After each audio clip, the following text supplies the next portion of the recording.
Hey there, welcome back to Owl Dragon Adventures. I'm Scott Kegler, and this is my top 5 solo board games.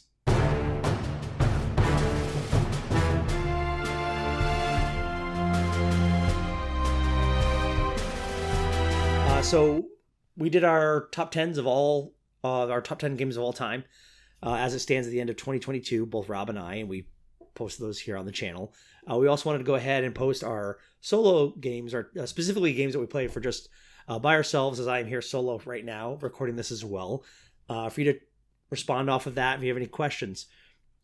These are ones that I'm very much more passionate about, just playing solo. Some of them did appear in my top 10 of all time, as I do the majority of my gaming as a solo gamer. But this will just give you a little more insight into what I like to get to the table on an average basis here. With that, getting started with my list. Coming in at number 5. My number 5 is Set a Watch, specifically with all the content, but I really always start with the box of the Swords of the Coin. And this is my kind of fun, light, bread and butter solo game. It's funny, I just actually got a chance to talk to Todd Walsh, the creator of the game, and about like how this is really that perfect like 10:30 at night. My kids are asleep. I don't want to break out maybe a really huge solo game. This is like the perfect weight game for that, the perfect amount of setup for me by myself.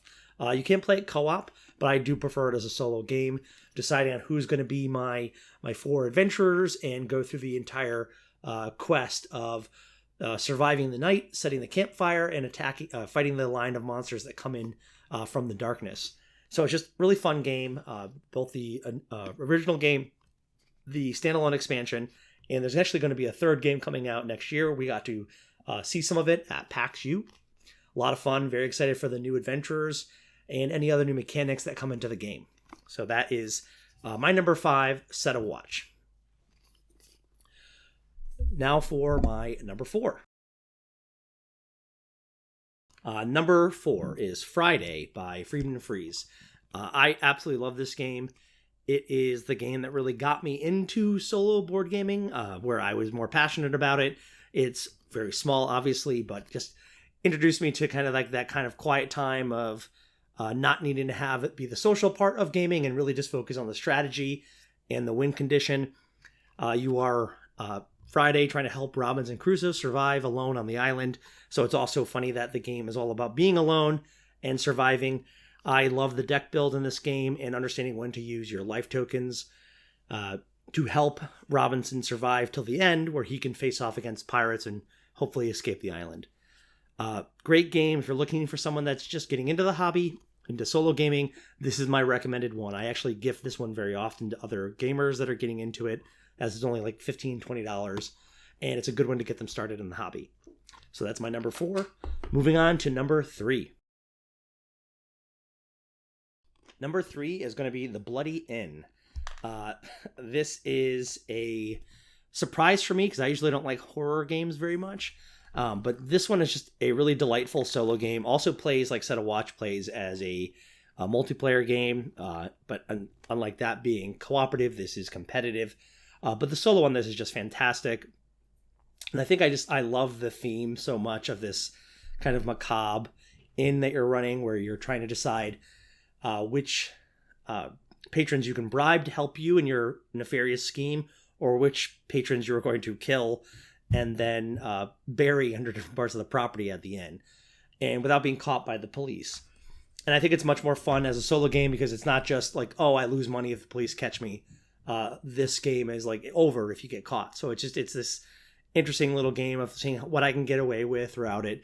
Plays very fast, very light. Again, this is one of my end of night, not heavy brain burn games, but I do enjoy it.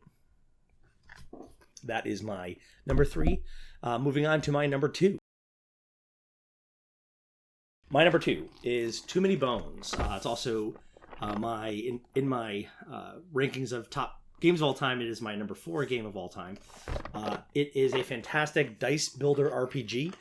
If you like basically min-maxing, creating characters for D&D, that's what this is kind of feels like as you go on an adventure with these adorable little gear locks that all have their own asymmetrical powers as you adventure throughout Daylore, which is the fantasy setting of this game. It is a absolute blast. It's as a solo game, doesn't take a ton of time to set up, but it definitely has more crunch than you would expect with some of these other games. So this is one of my favorites to go to all the time as a solo gamer. If I play with one gear lock, I can usually be done within an hour. If I play with multiple gear locks, it can be 3 or 4 hours, depending on the type of tyrant that I'm going after during that session. So a lot of fun. That is Too Many Bones by Chip Theory Games. Moving on to my number one solo game. My number one solo game is Iron Helm. I absolutely love this roguelike dungeon crawler where you play a kind of elderly or aged hero going up for one last quest. It's very simple choice of, as you're exploring a dungeon, do I want to push my luck and accept the fate of the room I've entered, or do I want a chance going to another room that might be better, but if it's not, it's going to be that much worse because I decided not to handle the first threat. I love the modular nature of the heroes, all the different equipment you can find, the different monsters you can fight. One of my favorite things about this game, though, is a lot of the time it's about deciding when to fight and when not to fight. You are tired, you have low energy as this elderly hero. Sometimes it's about, like, what can I do not to have this encounter happen? And so it just is very fun dungeon crawler. There's a ton of content. And I love the old school art by Jason Glover from Grey Gnome Games. So that is why Iron Helm is my number one solo game of all time as of the end of 2022. If you have any questions, go ahead and leave those in the comments. If based on these choices you have other games you'd like to recommend, go ahead and leave those as well. Otherwise, I hope you enjoyed this. Go ahead and like and subscribe if you'd like to see more content. Otherwise, I wish you good luck with all of your future board game adventures. Thank you.